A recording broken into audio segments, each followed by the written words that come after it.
Welcome to Nursing Next Level. Today we will discuss about anatomy and physiology of respiratory system. अब सबसे पहले हम जानते हैं एनाटमी और फिजियोलॉजी होती क्या है। एनाटमी का मतलब होता है हमारी बॉडी के स्ट्रक्चर को स्टडी करना, मीन्स हमारी बॉडी में कौन से पार्ट्स हैं, कहाँ पे प्रेजेंट है, उसको स्टडी करना। और फिजियोलॉजी का मतलब होता है ये जो पार्ट्स हैं हमारी बॉडी के वो क्या फंक्शन करते हैं उसको स्टडी करना। अब एनाटमी और फिजियोलॉजी को पढ़ने से पहले हम रेस्पिरेटरी सिस्टम को जानते हैं कि होता क्या है। स्टार्ट करते हैं डेफिनेशन और इंट्रोडक्शन से। इंट्रोडक्शन की बात करेंगे तो ये एक कॉम्प्लेक्स नेटवर्क होता है जिसमें बहुत से ऑर्गन्स और टिश्यूज़ एक दूसरे से जुड़े हुए होते हैं और मिलके हमारी बॉडी में गैसेस एक्सचेंज को पॉसिबल कराते हैं।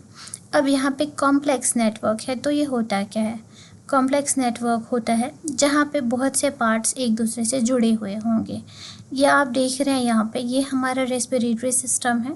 नोज से स्टार्ट होकर के लंग्स तक जाता है। अब यहाँ से लेके यहाँ तक ये सारे पार्ट्स हैं कि एक दूसरे से इंटरलिंक्ड है, इंटरकनेक्टेड है, तो इसको बोलते हैं कॉम्प्लेक्स नेटवर्क। गैसेस एक्सचेंज क्या होता है? एक्सचेंज का मतलब एक दूसरे से कोई चीज़ लेना और देना। अब यहाँ पे ऑक्सीजन मिलती है हमें एनवायरनमेंट से और हमारी बॉडी से जाती है कार्बन डाइऑक्साइड एनवायरनमेंट की तरफ। इसको बोलते हैं एक्सचेंज होना। तो ये गैसेस का एक्सचेंज होना पॉसिबल होता है थ्रू द रेस्पिरेटरी सिस्टम। ये हमारी बॉडी के अंदर ऑक्सीजन लाता है और हमारी बॉडी से कार्बन डाइऑक्साइड को रिमूव करता है। ये सेल्यूलर रेस्पिरेशन के लिए ज़रूरी होता है क्योंकि हमें ऑक्सीजन प्रोवाइड करता है।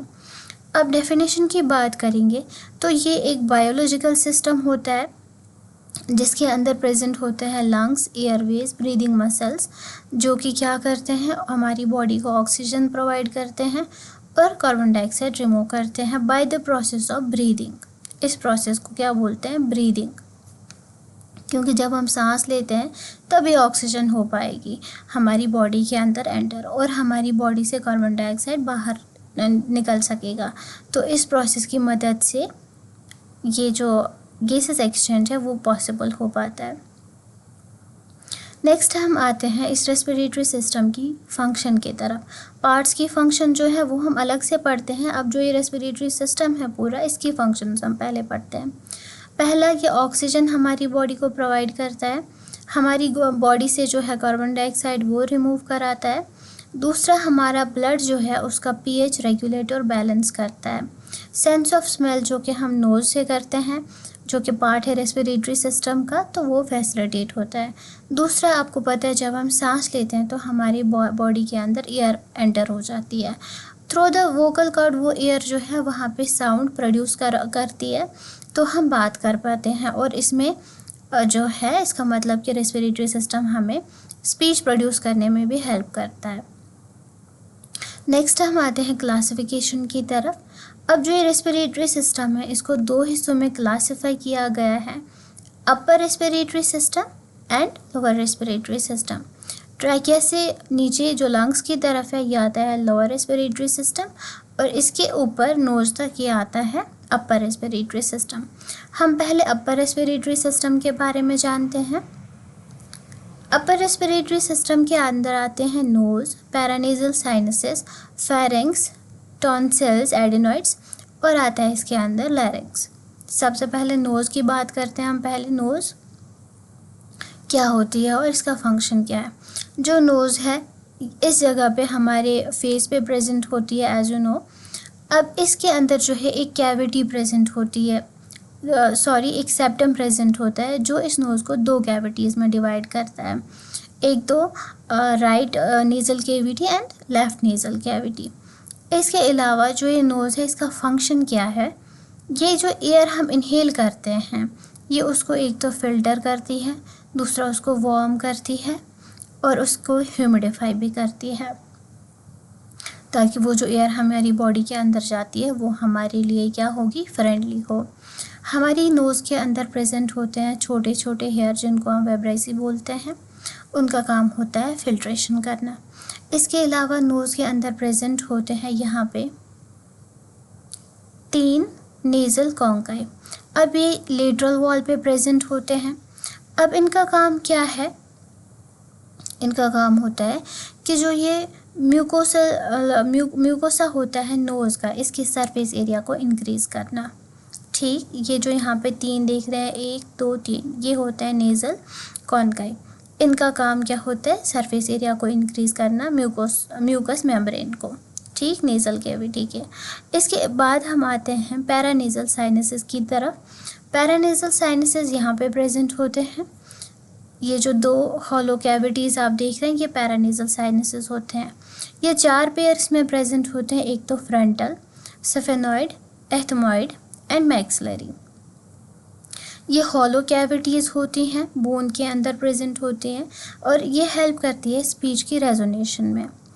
इसके अलावा जो ये साइनस है, ये लाइनर होते हैं नेज़ल म्यूकोसा से, जिसको हम ciliated pseudo stratified columnar epithelium बोलते हैं, उससे ये लाइनर होता है।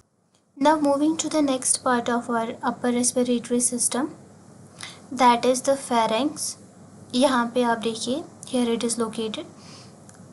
यहाँ से लेकर के यहाँ एपिग्लॉटिस या लैरिंग्स तक जो पार्ट आता है, इसको हम बोलते हैं फेरेंक्स। ये एक मस्क्यूलर फनल शेप्ड ट्यूब होता है हमारे गले के अंदर, जो कि ऐसा पाथवे सर्व करता है दोनों ही, एक तो फूड के लिए भी और एयर के लिए भी। बट इसमें जो है ये डिवाइड किया गया है 3 पार्ट्स में। एक आता है नेज़ोफेरेंक्स और आता है ओरोफेरेंक्स और आता है इसके अंदर लैरिंगोफेरेंक्स।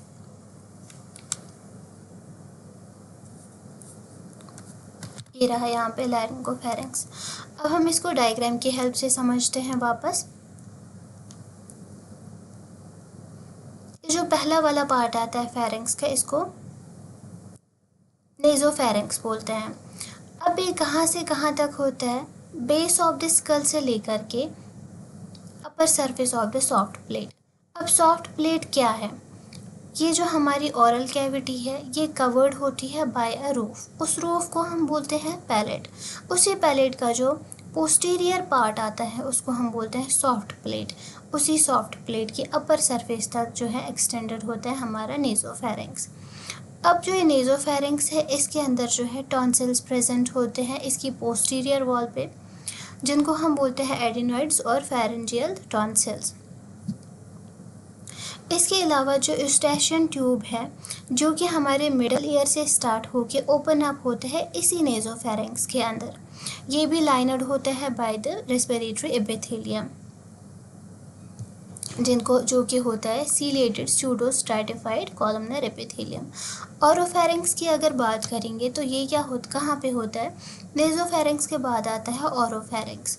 ओरोफेरेंक्स जो कि हमारा यूला प्रेजेंट होता है हमारी posterior side of the oral cavity, that is a small muscular structure होता है, हैंगिंग होता है ये, वहाँ से लेकर हायोइड बोन तक आता है हमारा ओरल फेरेंक्स।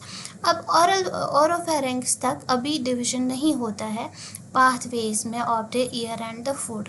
यहाँ तक जो है ईयर और फूड एक ही रास्ते से होके जाते हैं। अब इसके बाद जो है आता है हमारा लैरिंगोफेरेंक्स।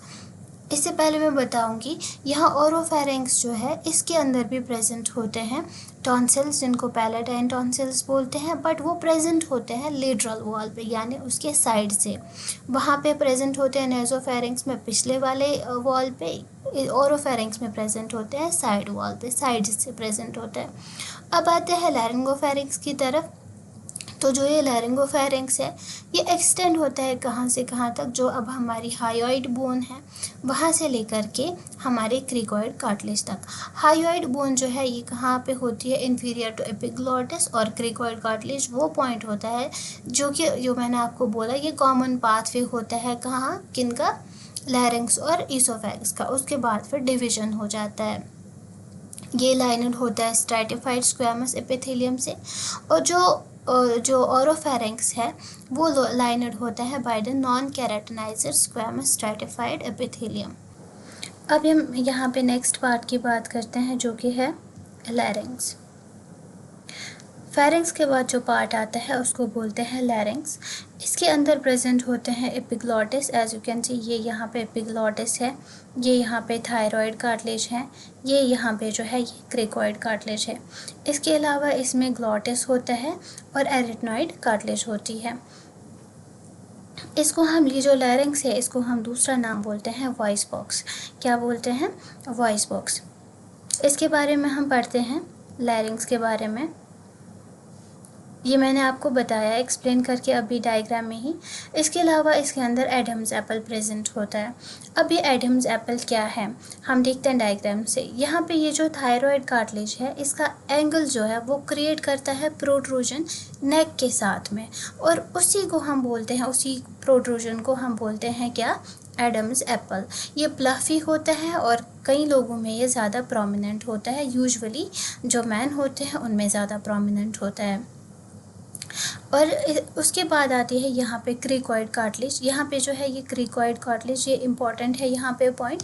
सिर्फ क्रिकॉइड कार्टिलेज ही एक कार्टिलेज है जो कि कंप्लीट रिंग फॉर्म करती है। बाकी जो कार्टिलेजेस है वो जो है उनका कनेक्शन कंप्लीट नहीं होता है, वो ज्वाइन नहीं करते हैं दोनों साइड से। फिर अब इसके बाद यहाँ पे हमारा जो है अपर रेस्पिरेटरी सिस्टम कंप्लीट हो रहा है। अब हम उठाते हैं नेक्स्ट यहाँ पे लोअर रेस्पिरेटरी सिस्टम। अब लोअर रेस्पिरेटरी सिस्टम में क्या क्या आता है? Trachea, main stem bronchi, bronchioles, lungs. Structure से हम समझते हैं, ये रहा ट्राइकिया, ये यहाँ पे लंग्स है, राइट लंग है, लेफ्ट लंग है, ये ब्रोंकियोल्स है। अब हम इसके स्ट्रक्चर को समझते हैं वन बाय वन। अब हम करते हैं बात यहाँ पे हमारे first part of the lower respiratory tract, जो कि ट्राइकिया है। ट्राइकिया जो है इसको हम दूसरा नाम विंड पाइप भी बोलते हैं। ये सी शेप्ड रिंग से बना होता है जो कि पोस्टीरियरली इनकम्प्लीट होती है। मैंने आपको कहा था सिर्फ क्रिकॉइड कार्टिलेज है जो कंप्लीट रिंग फॉर्म करती है। अब जो ये ट्राइकिया है ये यहाँ लैरिंक्स से स्टार्ट हो करके फिर आगे दो मेन स्टेम ब्रोंकाई में डिवाइड होती है, जब ये दोनों लंग्स के अंदर एंटर करती है। एक लोब जाता है राइट लंग के अंदर और एक जो है ब्रोंका जाती है राइट लंग के अंदर और दूसरी ब्रोंका जाती है लेफ़्ट लंग के अंदर। जो ब्रोंका राइट लंग के अंदर जाती है वो फर्दर 3 ब्रोंक्यूल्स में डिवाइड होती है, और जो लेफ़्ट लंग में जाती है ब्रोंकाई वो फिर फर्दर जो है 2 ही ब्रोंक्यूल्स में डिवाइड होती है। ऐसा क्यों है? क्योंकि जो हमारी राइट लंग है उसके 3 लोब्स हैं और जो हमारी लेफ़्ट लंग है उसके सिर्फ 2 लोब्स हैं। यहाँ पे आप देख सकते हैं ये हमारी राइट लंग का अपर लोब, ये मिडल लोब और ये आता है इंफीरियर लोब। यहाँ पे ये है हमारी लेफ़्ट लंग और ये है इसका अपर लोब और ये है इसका इंफीरियर लोब, जिसको हम, जो अपर लोब है इसको हम बोलते हैं सुपीरियर लोब। क्या बोलते हैं? Superior lobe. और यहाँ पे भी जो है अपर लोब होता है लंग्स का, इसको भी हम सुपीरियर लोब ही बोलते हैं। अब ये सुपीरियर लोब और मिडल लोब ये एक दूसरे से सेपरेटेड होते हैं बाय द हॉरिजॉन्टल फिशर, क्योंकि ये हॉरिजॉन्टल शेप में होता है। और जो ये मिडल लोब और इंफीरियर लोब होता है ये होता है separated by the oblique fissure, क्योंकि ये ऑब्लिक शेप में होता है, so it's called oblique fissure. अब यहाँ पे लेफ़्ट लंग के जो आते हैं, जो इसका सुपीरियर लोब है वो सेपरेटेड होता है from the inferior lobe by the oblique fissure. यहाँ पे आप देख सकते हैं, यहाँ पे जो रेड मार्क है ये है लिंगुला ऑफ द लंग। उसके बाद ये यहाँ पे है कार्डियक नॉच। अब हम बात करते हैं यहाँ पे जो लंग्स हैं इनके बारे में फर्दर हम पढ़ते हैं कि क्या होता है।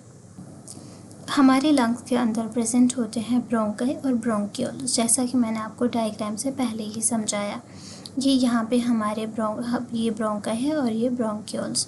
ये ब्रोंक्यूल्स जो है फर्दर डिवाइड होते हैं किस में? फिर आगे एल्वियोलर डक्ट में, और फिर आता है यहाँ पे एल्वियोलाई। अब इसके बारे में, इसके जो ब्रोंका और ब्रोंक्यूल्स है ये लाइंड होते हैं सीलिया से। इसका काम होता है कि जो यहाँ पे प्रेजेंट होते हैं, फॉर एग्जांपल स्क्रीशन, जैसे म्यूकस होगा या फिर कोई पोल्यूटेंट होगा, उसको यहाँ से वापस अपर रेस्पिरेटरी ट्रैक्ट तक ले जाना। ठीक है, ये क्लियरेंस का काम करता है वहाँ पे, जिसको म्यूकोसिलरी क्लियरेंस बोलते हैं। कंडक्टिंग एयरवे की अगर बात करेंगे तो इसके अंदर प्रेजेंट होते हैं 150 ml ऑफ एयर, जो कि पार्टिसिपेट नहीं करता है गैसेस एक्सचेंज में, जिसको बोलते हैं फिजियोलॉजिकल डेड स्पेसेस। ठीक है, अब एल्वियोलाई की बात करेंगे तो एल्वियोलाई जो है ये हमारे एल्वियोलाई होते हैं। इसके अंदर एल्वियोलर सैक प्रेजेंट है, ये एल्वियोलर डक्ट है, और कैपिलरी बेड इसके अंदर प्रेजेंट होता है। एट्रियम की यहाँ पे है एंट्रेंस, और यहाँ पे है पल्मनरी आर्टरी, यहाँ पे है हमारी पल्मनरी वेन। पल्मनरी वेन का काम क्या होता है? ये क्रूशल ब्लड वेसल्स होते हैं जो कि ट्रांसपोर्ट करते हैं ऑक्सीजनेटेड ब्लड को, ऑक्सीजन रिच ब्लड को लंग्स से वापस कहाँ तक? लेफ्ट एट्रियम ऑफ हार्ट तक। अब करते हैं बात पल्मनरी आर्टरी की। ये जो है डीऑक्सीजनेटेड ब्लड हमारे हार्ट से वापस कहाँ तक लाते हैं? लंग्स तक, ताकि वो ऑक्सीजनेट हो सके। ये था यहाँ पे हमारा लंग्स का स्ट्रक्चर। अब हम आगे, ये जो एल्वियोलाई है, एल्वियोलाई जो है इनका, ये कितने होते हैं हमारे लंग्स के अंदर प्रेजेंट? हर एक लंग में जो है 300 मिलियन एल्वियोलाई प्रेजेंट होते हैं, और इनका टोटल सरफेस एरिया होता है 50 to 100 स्क्वायर मीटर्स। अब एल्वियोलाई की सेल्स की बात करेंगे तो ये 3 तरह की होती हैं, type first, type second and type third.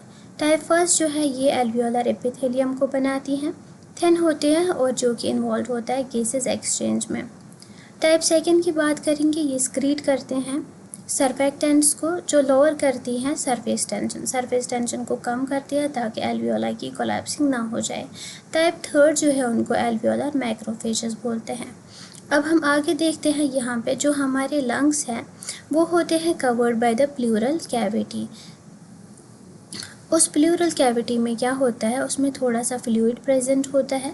यहाँ पे होती है प्लूरल कैविटी, तो उसमें थोड़ा फ्लूइड प्रेजेंट होता है। उसका काम होता है ल्यूब्रिकेशन देना, एज अ ल्यूब्रिकेंट यहाँ पे काम करता है, ताकि जिस टाइम पे रेस्पिरेशन होती है लंग्स जो एक्सपैंड होते हैं, रिलैक्स होते हैं, उस टाइम पे यहाँ पे फ्रिक्शन को जो प्रिवेंट करते हैं ताकि लंग्स डैमेज ना हो जाए। अब आगे बात करते हैं, यहाँ पे जो हमारा डायफ्राम है, इसी की हेल्प से जो हमारी लंग्स है, रेस्पिरेशन का प्रोसेस जो है वो पॉसिबल हो पाता है। कैसे? क्योंकि जो रेस्पिरेशन है ये किस वजह से होता है? जो रेस्पिरेटरी मसल है हमारा डायफ्राम, वो एक्साइटेशन में हेल्प करता है, उसकी एक्साइटेशन हो जाती है और वो सपोर्ट प्रोवाइड करता है लंग्स को, और हमारी रेस्पिरेशन पॉसिबल होती है उससे। अब क्या है, ये जो रेस्पिरेटरी मसल है हमारा डायफ्राम, ये कंट्रोल्ड होती है किससे? By the phrenic nerve. यहाँ पे ये हमारा डायफ्राम है, ये सबसे इम्पॉर्टेंट मसल है हमारे मस्कुलर सिस्टम में, हमारे रेस्पिरेटरी सिस्टम में ये इम्पॉर्टेंट रोल प्ले करता है। एक्साइटेशन होती है इसकी, जो कि फिर हमारे लंग्स को हेल्प करती है हमारे इन्हेलेशन और एक्सहेलेशन में। ठीक है, इस डायफ्राम को जो है फ्रेनिक नर्व कंट्रोल करती है। अब ये फ्रेनिक नर्व जो है ये क्या है?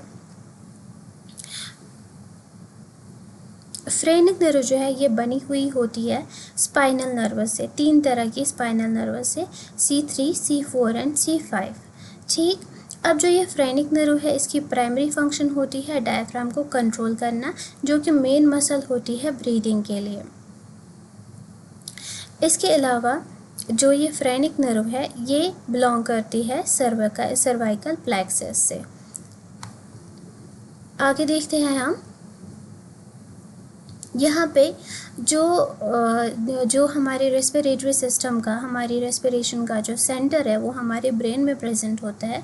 तो जो एपन्यूस्टिक एंड न्यूमोटैक्सिक सेंटर होते हैं पॉन्स एंड मेडुला में, वो क्या करते हैं? कंट्रोल रेस्पिरेशन को, जो मैंने आपको बोला। अब जो सेंट्रल कीमो रिसेप्टर्स होते हैं मेडुला में, वो क्या करते हैं? रिस्पॉन्ड करते हैं केमिकल चेंज को। पेरिफेरल कीमो रिसेप्टर्स जो होते हैं वो कहाँ पे? कैरोटिड आर्टरीज में और एयोटा में, वो रिस्पॉन्ड करते हैं किस में?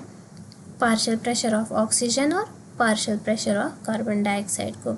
ये यहाँ पे हमारा कंप्लीट एनाटमी और फिजियोलॉजी हो गया रेस्पिरेटरी सिस्टम का।